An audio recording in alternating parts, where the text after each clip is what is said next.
exception, as we have been using those words for quite a while now, when we type the word raise and we specify the name of the exception and then we put the values inside of the parenthesis, when we run this code in here, we are saying raise name error, and we are saying inside of the quotations hi there, it's going to raise an exception with the name error, and whatever is inside of the parenthesis, that's the description for that particular error.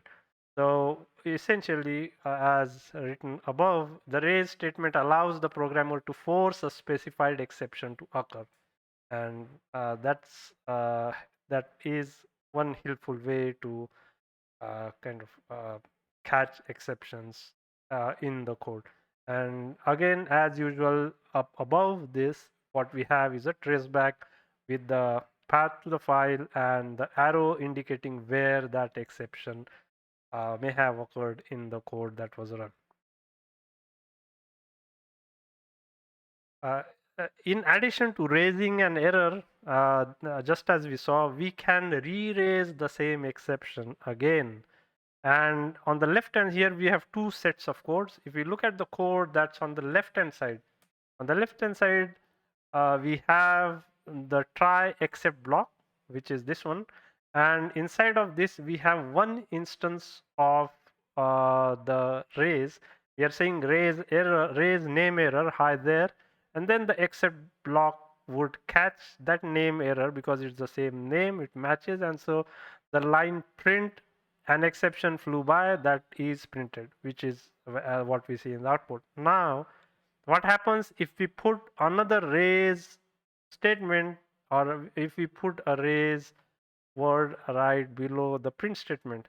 In that case, what would happen is uh, similar to what we just saw. So first, this would raise the name error, then the control will be passed to the except name error. Here the exception would match, and so the code inside of the except block would be run, and then first this line would get printed, which we see here, and then this raise would raise that error again, the name error, and so we get this entire trace back.